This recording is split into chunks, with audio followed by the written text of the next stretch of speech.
ثانی۔ بسم اللہ الرحمن الرحیم۔ اللہ تبارک و تعالیٰ کے پاکیزہ نام سے آغاز کرتے ہیں جو بہت مہربان نہایت رحم والا ہے۔ الحمدللہ بخاری شریف کا درس کا سلسلہ جاری و ساری ہے اور ہم تقریباً 103 حدیثیں مکمل کر چکے ہیں۔ 104 نمبر حدیث کا عنوان جو اس سے پہلے عنوان قائم کیا ہے، یہ حدیث پہلے بھی ایک دفعہ گزر چکی ہے، تھوڑی سی تبدیلی کے ساتھ یہ یہاں پر بھی ذکر کی گئی ہے۔ اور میں نے آپ کو شروع میں ہی یہ عرض کیا تھا کہ امام بخاری رحمۃ اللہ علیہ بعض اوقات ایک حدیث کو بخاری شریف میں کئی مقام پر ذکر کرتے ہیں، اور اس کی وجہ یہ ہے کہ ایک حدیث میں بعض اوقات کئی چیزوں کا ذکر ہوتا ہے، تو مثلا وضو کا بھی ہے، نماز کا بھی ہے، روزے کا بھی ہے، حج کا بھی ہے، زکوٰۃ کا بھی ہے، تو امام بخاری اس کو پھر 5 عنوان کے تحت لائیں گے۔ نماز کا جہاں بات چل رہی ہے وہاں بھی اس حدیث کو ڈال دیں گے، زکوٰۃ کی بات چل رہی ہے وہاں حج کی بات چل رہی تو وہاں پہ بھی ڈال دیں گے۔ اس طرح ایک حدیث بار بار ہمیں کئی جگہوں پر نظر آتی ہے، تو یہ حدیث بھی ایسی ہی ہے، اس لیے ابتدا میں نے آپ کی خدمت میں عرض کر دیا۔ باب قائم کیا ہے، باب لیبلغ علم الشاہد الغائبہ، علم شاہد الغائبہ، یعنی شاہد سے مراد جو حاضر شخص ہے، موجود شخص ہے، یہ غائب کو علم پہنچا دے۔ باب اس بات کا کہ چاہیے کہ جو حاضر کے پاس علم ہے وہ اس کو غائب تک پہنچائے، یہ اس کا عنوان قائم کیا ہے۔ اور اس میں جو حدیث لے کر آئے ہیں یہ حضرت ابو شریح سے مروی ہے، تو یہ کہتے ہیں کہ یہاں آگے سے میں اس کو پیچھے سند لے کر آتا ہوں کہ لیث جو حضرت لیث ہیں انہوں نے حدیث بیان کی، انہوں نے کہا کہ مجھے سعید نے حدیث بیان کی اور انہوں نے ابو شریح سے اس کو سنا تھا۔ ابو شریح قاضی تھے مدینہ شریف کے، اور ان کی سے حدیث مروی ہے۔ انہوں نے عمرو بن سعید سے اس وقت کہا جب وہ مکے کی طرف لشکر بھیج رہا تھا، اے امیر، میں آپ سے ایک حدیث بیان کرتا ہوں جس کو کل نبی کریم صلی اللہ علیہ وسلم نے فتح مکہ کے دن کھڑے ہو کر فرمایا تھا۔ کل سے مراد پہلے سرکار نے اس کو بیان فرمایا تھا۔ تو پہلے تھوڑا سا اس کا پس منظر سمجھ لیں حدیث کا، تاکہ یہ بات میں سمجھنے میں آپ کو آسانی رہے کہ جب یزید حاکم بنا تو اس نے حضرت ابن زبیر رضی اللہ تعالی عنہ کو حکم دیا، مطلب اس نے فرمان بھیجا کہ آپ میری بیعت کریں۔ تو ابن زبیر رضی اللہ تعالیٰ عنہ نے انکار کیا، وہ پہلے مدینہ منورہ میں تھے، پھر آپ ہجرت کر کے مکے میں چلے گئے۔ تو اس نے مکے کا جو والی تھا اسے کہا کہ اس کا نام یحییٰ تھا کہ ابن زبیر رضی اللہ تعالیٰ، یحییٰ بن حکیم، اس کے ابن زبیر سے میرے نام کی بیعت لی جائے۔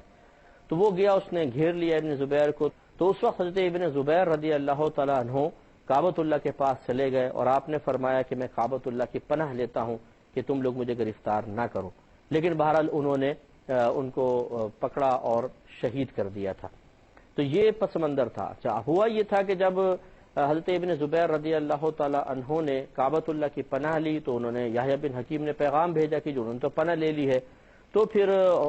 یزید نے مزید مدینہ منورہ کے اندر تلقین کی کہ حملہ کیا جائے اور ان کو گرفتار کیا جائے۔ تو یہ عمرو بن سعید وہاں کا والی تھا اور اس نے لشکر بھیجا کہ وہاں سے ابن زبیر کو گرفتار کیا جائے۔ یہ معاملہ چل رہا تھا۔ تو ابن شریح چونکہ عالم تھے مدینہ منورہ کے، عمرو بن سعید والی تھا، حاکم تھا، اور یہ لشکر بھیج رہا تھا ابن زبیر رضی اللہ تعالی عنہ کی گرفتاری کے لیے، اور یہ بات معروف ہو گئی تھی کہ ابن زبیر رضی اللہ تعالی عنہ نے کعبۃ اللہ کی پناہ لی ہے۔ تو پھر حضرت ابو شریح جو قاضی تھے انہوں نے بہتر محسوس کیا کہ میں اس کو تلقین کروں اور اس کو سمجھاؤں عمرو بن سعید کو کہ جو تم کر رہے ہو یہ صحیح نہیں کر رہے ہو، کیونکہ جب یہ حدیث میں موجود ہے سرکار نے پناہ کی اجازت دی ہے کہ جو پناہ لے لے وہ اپنی جان کو محفوظ کر لے گا، تو تم یہ کیوں حملہ کر رہے ہو ابن زبیر کو گرفتاری کے لیے؟ اور اس پہ پھر بعد میں تبصرہ کرتا ہوں کہ ایک عالم کا کیا کام ہو سکتا ہے، وہ کیا کر سکتا ہے اس کے متعلق۔ تو حضرت ابو شریح رضی اللہ تعالی عنہ بیان کرتے ہیں کہ انہوں نے عمرو بن سعید سے اس وقت کہا جب وہ مکے کی طرف لشکر بھیج رہا تھا کہ اے امیر، میں آپ سے ایک حدیث بیان کرتا ہوں جس کو کل نبی کریم صلی اللہ علیہ وسلم نے فتح مکہ کے موقع پر کھڑے ہو کر ارشاد فرمایا تھا۔ اس حدیث کو میرے دونوں کانوں نے سنا اور میرے دل نے اس کو یاد رکھا، اور جس وقت آپ نے وہ حدیث بیان فرمائی میری دونوں آنکھوں نے آپ کو دیکھا۔ آپ نے اللہ تعالیٰ کی حمد و ثنا کی، پھر فرمایا کہ بے شک مکے کو اللہ تعالیٰ نے حرم قرار دیا ہے، یعنی محترم قرار دیا ہے، اس کو لوگوں نے حرام قرار نہیں دیا۔ حرام سے مراد محترم۔ حرام کا لفظ دو معنی میں استعمال ہوتا ہے، ایک تو حرام ناجائز کے معنی میں استعمال ہوتا ہے، ایک حرام کا معنی قابل احترام محترم، جیسے ہم مسجد الحرام کہتے ہیں تو یہ نہیں ہے کہ وہ مسجد حرام ہے، اگر مسجد حرام اس معنی میں لے لے ناجائز والے تو گویا کہ اس مسجد میں جانا حرام، وہ حرام محترم کے معنی میں۔ اس طرح ہم کہتے ہیں حرم شریف، پورا حرم شریف، تو حرم سے مراد محترم مقام۔ تو سرکار صلی اللہ علیہ وسلم یہی بیان فرما رہے ہیں کہ سرکار نے فرمایا کہ بے شک مکے کو اللہ تعالیٰ نے حرم قرار دیا ہے اور اس کو لوگوں نے حرام قرار نہیں دیا ہے، یعنی اس کو لوگوں نے محترم نہیں بنایا، اللہ تعالیٰ نے احترام اس کو دیا ہے۔ چنانچہ جو شخص بھی اللہ تعالیٰ پر اور اخروی دن پر ایمان رکھتا ہے اس کے لیے مکے میں خون بہانا جائز نہیں ہے اور نہ مکے کے درخت کو کاٹنا جائز ہے۔ بس اگر کوئی شخص مکے میں رسول اللہ صلی اللہ علیہ وسلم اللہ کے رسول کے قتال کرنے سے، قتال یعنی جنگ کرنے سے فتح مکہ کے موقع پہ ہوئی تھی، تو سرکار نے فرمایا کہ تو جو اگر کوئی شخص مکے میں اللہ کے رسول کے جنگ کرنے سے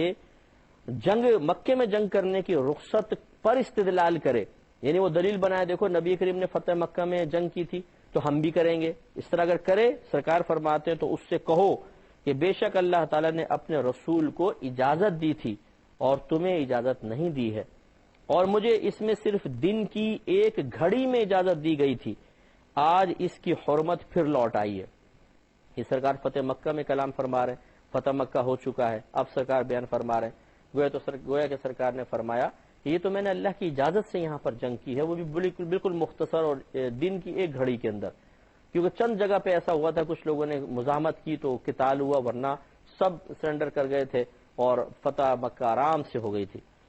تو سرکار نے فرمایا کہ جب فتح مکہ ہو گئی تو آج اس کی حرمت پھر لوٹ آئی ہے جیسے کہ کل اس کی حرمت تھی، یعنی قابل احترام تھا، اور شاہد یعنی موجود کو چاہیے کہ غائب کو یہ حدیث پہنچا دے۔ یہ قاضی ابو شریح صاحب بیان کرتے ہیں کہ یہ معاملہ ہے، اب آپ کو چاہیے کہ آپ لشکر نہ بھیجیں۔ مذہب حنفی یہی ہے کہ جو کوئی بیت اللہ کی پناہ لے لے گا تو پھر اس کو پناہ دی جائے گی، ہاں اس کو مجبور کیا جائے گا اگر وہ بالکل کوئی غلط کام اس نے کیا ہے، مجبور یعنی باہر سے کر کے اندر آ گیا، اگر اندر ہی غلط کام کرے گا تو اس کو سزا ملے گی، لیکن اگر باہر سے وہ کر کے کوئی معاملہ جو حدود و قصاص سے تعلق رکھتا ہے اور وہ کعبۃ اللہ کے پاس آ کے پناہ لے لیتا ہے تو اسے وہاں پر سزا نہیں دی جائے گی، بلکہ اس کو مجبور کیا جائے گا کہ وہ شہر سے باہر نکلے اور یہ حرم کی حدود سے باہر نکل جائے اور پھر اس کی گرفت کی جائے گی۔ تو آپ یہ غور کریں اس حدیث پاک میں کہ اس میں قابل استدلال اور قابل توجہ بات یہ ہے، یہ حدیث تو پہلے بھی ذکر ہو چکی ہے اور اس پہ ہم تبصرہ کر چکے ہیں، لیکن اس میں یہ ضرور ہے کہ اگر ایک حاکم جس کے پاس قوت ہے، طاقت ہے، وہ لشکر بھیج رہا ہے تو علماء کی ذمہ داری یہ ہوتی ہے کہ وہ کوشش کریں کہ اگر کوئی غلط کام کر رہا ہو تو اس کو تنبیہ کریں۔ اب اس تنبیہ کرنے کے اندر دو صورتیں، سامنے والے کی طرف سے کسی فتنے اور کسی بڑی مصیبت، انتقام یا کچھ اور کارروائی کرنے کا اندیشہ ہے یا نہیں ہے۔ اگر بالفرض علماء یہ سمجھتے ہیں کہ ہم کسی کو تلقین کریں گے، کسی کو سمجھائیں گے تو وہ اتنا جاہل اور اتنا ظالم شخص ہے کہ اصلاح قبول کرنے کے بجائے وہ ہمیں ہی الٹا مارے گا، پیٹے گا، قتل کر دے گا یا اور کچھ خرابی پیدا کرے گا، اور اس وجہ سے اگر وہ خاموشی اختیار کریں تو یہ بھی شریعت نے ان کو اجازت دی ہے۔ جیسے کہ نبی کریم صلی اللہ علیہ وسلم نے صلح حدیبیہ میں کفار کی بہت ساری باتوں کو قبول کر کے اس سال عمرہ نہ فرمایا اور واپس تشریف لے آئے۔ یہ کوئی بزدلی تو نہیں تھی، یہ حکمت تھی، تو اس کو بھی حکمت پر معمول کیا جائے گا کہ بعض اوقات علماء یہ سمجھتے ہیں کہ ہمارا یہاں پہ کلام کرنا بھی سامنے والے کو مطلب اس طرح مجبور کر دے گا کہ وہ فتنہ کرے گا، تو اس کے فتنے، اس کے شر سے محفوظ رہنے کے لیے اگر وہ اپنی زبان کو بند کر لیتے ہیں تو اس میں شرعاً کوئی حرج نہیں ہے۔ دوسری صورت یہ ہے کہ وہ سمجھتے ہیں کہ نہیں یہ بات کو ہم بیان کریں، فتنے میں مبتلا نہیں کرے گا، کسی ہمیں تکلیف میں مبتلا نہیں کرے گا، لیکن مانے گا بھی نہیں، تو ایسی صورت میں وہ ان کو اختیار ہے، کریں تو افضل ہے، بہت بہتر ہے، نہ کریں تو پھر بھی ان کو اجازت ہے، لیکن کرنا افضل ہوتا ہے۔ پتہ ہے کہ کوئی فتنے مبتلا تو کرے گا نہیں تو کم از کم تلقین کرنے میں کیا حرج ہے، جیسے کہ ابو شریح نے کی۔ اور تیسری صورتحال یہ ہوتی ہے کہ انہیں یقین اگر ہم تلقین کریں گے تو سامنے والا بات مان لے گا، تو پھر ان پہ فرض ہے کہ وہ کہیں اور بات کو منوانے کی کوشش کریں اور دوسرے کو برائی سے روکیں۔ تو خلاصہ کلام یہ ہے کہ جو عام لوگ بعض اوقات علماء پہ اعتراض کر دیتے ہیں کہ جی فلاں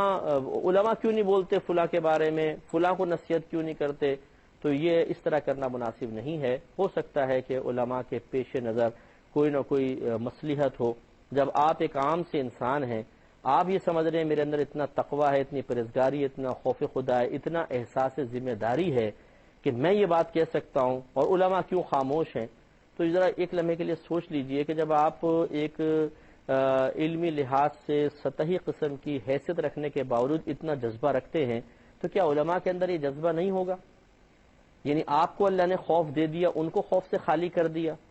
آپ کے پاس علم نہیں ہے پھر بھی آپ کا اتنا خوف، ان کے پاس علم ہے تو ذرا بھی حسن ظن نہیں کہ ان کے پاس بھی کوئی خوف خدا ہوگا۔ یہ ہماری میجر مسٹیک ہے کہ اپنے آپ کو اتنا بڑا سمجھنا کہ علماء حقیر نظر آتے ہیں، اوپر سے دیکھتے ہیں کہ علماء حقیر ہیں۔ تو اگر ایسا ہے تو آپ بھی آئیے میدان کے اندر آ کے تبلیغ کریں، کیونکہ تبلیغ صرف علماء کا کام نہیں ہے۔ نبی کریم صلی اللہ علیہ وسلم نے فرمایا کہ ہر مسلمان مبلغ ہے، اسے چاہیے کہ تبلیغ کرے۔ اور مسلم کی حدیث گواہ ہے، سرکار نے فرمایا تم میں سے جو بھی کسی برائی کو ہوتے دیکھے، اگر ہاتھ سے بدل سکتا ہے ہاتھ سے بدلے، ورنہ زبان سے بدلے، ورنہ کم از کم دل میں اس کو برا جانے، اور یہ ایمان کا کمزور ترین درجہ ہے۔ تو آپ پھر ہمت کریں، آپ آئیے روڈ کے اوپر اعلان کریں اور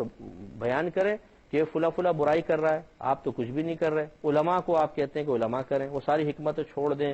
تمام مصلحتیں نظر انداز کر کے وہ میدان میں کود جائیں اور اپنے آپ کو ہلاکت میں ڈالیں، اور جب وہ ہلاک ہو جائیں تو آپ اتنا بھی نہ کہیں جی کس نے ہلاک کیا اور کیوں کیا، اتنی بے پرواہی۔ تو یہ ہوتا ہے، ہمیں اتنے میسیجز آتے رہتے ہیں، علماء یہ کیوں نہیں کرتے، علماء یہاں کیوں نہیں بولتے، وہاں کیوں نہیں بولتے۔ بھائی علماء کو چھوڑ دو، آپ ایسا کریں خود عالم بن جائیں، جب آپ عالم بن جائیں گے پھر آپ بھی یہ کر کے دیکھیں، آپ بھی اس طرح آپ بول دیجئے گا پھر وہاں پر۔ لیکن جب آپ کسی تھوڑا سا اپر لیول پر آئیں گے اور ماحول دیکھیں گے، حالات دیکھیں گے، مصالح دیکھیں گے، حکمتیں آپ کے پیش نظر ہوں گی، تو پھر آپ سمجھ جائیں گے کہ علماء کرام کس طریقے سے تبلیغ دین کر رہے ہیں ان مشکل حالات کے اندر، یہ بھی عافیت ہے۔ تو اس لیے عوام الناس اصل میں بالکل نیچے سے دیکھ رہی ہوتی ہے، انہیں کیا پتا کہ اوپر کیا ہو رہا ہے، اور وہ بس کمنٹس دے رہے ہوتے ہیں اس بچے کی طرح کہ جو گھر والوں سے مطالبہ کر رہا ہوتا ہے کہ مجھے 10,000 کی گاڑی دلوا دو، جیسے چھوٹے بچے ہوتے ہیں، کوئی کھلونا دیکھ لیا، کوئی چیز دیکھ لی، کہتے ہیں ہمیں وہ چیز دلوا دیں، اور گھر والے سمجھتے ہیں کہ اگر اس کو وہ چیز دلوائی تو 2 دن میں توڑ کے پھینک دے گا، اور بجٹ اس چیز کی اجازت نہیں دے رہا کہ ہم اس کو وہ چیز دلوائیں۔ تو وہ بچہ اپنے بڑوں کی حکمت کو نہیں سمجھ پاتا، اور وہ ان پہ تبصرہ کرتا ہے میرے ماں باپ ظالم ہیں، کنجوس ہیں، مجھے چیز نہیں دلاتے، میں مانگتا رہتا ہوں دلاتے نہیں ہیں، فلاں کے ابا نے دلایا، فلاں کے اماں نے دلایا، میرے ماں باپ سے مجھے اللہ تعالیٰ نجات عطا فرما دے، اس قسم کے خیالات اس کے ذہن میں آتے ہیں۔ ہاں جب وہ خود ماں باپ کی سطح پر آئے گا اور اس کے بچے اس سے مطالبہ کر رہے ہوں گے اس کی کم تنخواہ کے باوجود، پھر اس کو سمجھ میں آئے گا کہ ہاں، پھر وہی اپنے ماں باپ کی بولی بولے گا، ارے صبر کرو بیٹا صبر کرو، ہر چیز ضروری نہیں کہ تمہیں دلوا دی جائے، پھر سمجھ میں آ جائے گا۔ امید ہے کہ مثال سمجھ میں آ گئی ہوگی۔ تو ہمارے وہ بھائی اور بہن جو بڑے جوش میں آ کر علماء کو بھی تنقید سے خالی نہیں چھوڑتے ہیں، اور اس طرح ان کو ترغیبیں دیتے ہیں، اس طرح سمجھانے کی کوشش کرتے ہیں جیسے ہم تو بدھو بیٹھے ہوئے ہیں، بے وقوف بیٹھے ہوئے ہیں، ایک عالمی سطح پہ کام کرنے کی صلاحیت رکھنے کے باوجود ہم بے وقوف ہیں، اور یہ گھر کی 4 دیواری میں رہ کر اور چند اپنی قسم کی علمی سطح رکھنے والے دوستوں کے درمیان بیٹھ کر یہ اتنے اوپر لیول پر آ گئے ہیں کہ وہ ہمیں ترغیب دیتے ہیں کہ جی آپ کو یہ کرنا چاہیے اور یہ کرنا چاہیے۔ ارے بھائی اتنا عجب و خود پسندی اور تکبر اور غرور میں مبتلا نہ ہو، آپ اپنی سطح پر رہیے۔ ہاں اگر آپ کا اتنا ہی جوش و جذبہ ہے تو ہم آپ کو دعوت دیتے ہیں، آئیے میں آپ کو علم دین پڑھاتا ہوں، عالم بناتا ہوں، میرے پاس آ جائیے، میں سکھا دیتا ہوں آپ کو علم، عالم بن جائیں اور پھر کر کے دیکھیں تبلیغ دین، پھر 2 دن بعد ہی آپ بستر پہ نہ پڑے نظر آئیں تو میرا نام بدل دیجیے گا۔ تو یہ جوش و جذبہ اپنے حد تک رکھیے۔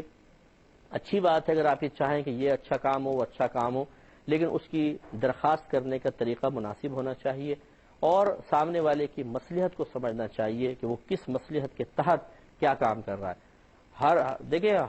ہر ایک آج جو بھی دین کا کام کر رہا ہے وہ مصلحت کا شکار ہوئے بغیر کام کر ہی نہیں سکتا ہے، ہر ایک کر رہا ہے، اور یہ کرنا پڑتا ہے۔ اگر آپ مصالح اور حکم کو چھوڑ دیں گے اور مطلب اندھا دھند کام کرنے کی کوشش کریں گے، آج کے دور میں آپ دین کا کام اس انداز سے نہیں کر سکتے ہیں، بڑی حکمت کے ساتھ اور بہت اچھے انداز سے کام کرنا پڑتا ہے۔ لہذا وہ عوام الناس جو مطلب علماء کو دیکھ کر فوراً کمنٹس دے دیتی ہے، یار یہ دیکھو یہ ایسا کر رہے ہیں، ان کو ایسا کیوں نہیں کرے، ایسا کیوں نہیں کیا، ایسا کرنا چاہیے تھا، انہیں اگر ہماری یہ بات ان تک پہنچ جائے تو اب ٹھنڈے دل سے تھوڑا سا غور کیجئے اور ان کی حکمتیں اور مصلحتیں سمجھنے کی کوشش کریں۔ ہاں، جیسے ہم نے آپ کو پہلے بتایا کہ درجات آپ کو بتا دیے، اگر ایک عالم سمجھتا ہے کہ میں تبلیغ کروں گا، فتنوں کا شکار ہو جاؤں گا، وہ خاموش رہ سکتا ہے۔ اگر یقین ہے کہ فتنوں کا شکار نہیں ہوں گا لیکن سامنے والا بات نہیں مانے گا تو کہنا افضل اور اولیٰ ہے، اور اگر سمجھتے ہیں کہ کہوں گا اور بات مان بھی لے گا تو فرض اور واجب ہے۔ چنانچہ اگر کوئی عالم اس میں کوتاہی کر رہا ہے تیسرے درجے میں آ کے تو لازم بات ہے وہ کوتاہی کا شکار ہوگا، ہم بھی اس کو کہیں گے یہ غلط کر رہا ہے۔ لیکن اگر کوئی عالم نہیں کر رہا، آپ کو یہ حق حاصل نہیں ہے کہ اس کے بارے میں گھر بیٹھے ہوئے نتیجے مرتب کر لینا اور ان کے اوپر پھر اپنی محافل کے اندر غیبت اور چغلیوں کے دروازے کھولنا اور ان کی شخصیات پہ تبصرہ کرنا، اس میں عالم کا کچھ بھی نقصان نہیں، کچھ بھی نقصان نہیں ہے، آپ کی آخرت برباد ہو جائے گی۔ نیکیاں پہلے ہمارے نام عمل میں تھوڑی سی ہوتی ہیں، ایک عام آدمی کی غیبت کو اللہ تعالیٰ نے حرام قرار دیا ہے، تو عالم کی غیبت کرنا تو بدرجہ اولی حرام ہے، بہت زیادہ حرام ہے، شدید حرام ہے، اور ہو سکتا ہے کہ یہ بہت زیادہ آپ کے ایمان کے لیے خطرے کا باعث بن جائے، اس لیے اس پہ توجہ رکھیے۔ تو اس پہ حدیث پہ اتنا ہی تبصرہ کافی ہے، اور یہ ایک تاریخ کا حصہ ہے۔ بہرحال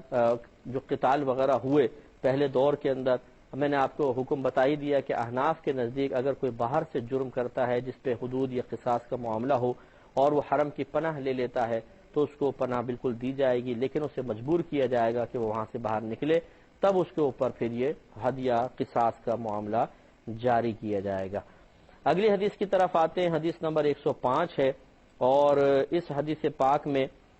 نبی کریم صلی اللہ علیہ وسلم نے اسی باب کے تحت لے کر آئے اور تقریباً یہی عنوان ہے۔ حضرت ابو بکرہ رضی اللہ تعالی عنہ اس کے راوی ہیں، وہ کہتے ہیں کہ نبی کریم صلی اللہ علیہ وسلم نے ارشاد فرمایا کہ تمہاری جانیں اور تمہارے مال، راوی نے فرمایا میرا گمان ہے کہ آپ نے فرمایا تمہاری عزتیں تم پر اسی طرح حرام ہے جس طرح آج کے دن تمہارے شہر میں حرام ہے۔ اس پہ انشاءاللہ کلام کریں گے، ٹائم بہت کم ہے۔ نیکسٹ پروگرام میں وآخر دعوانا ان الحمدللہ رب العالمین۔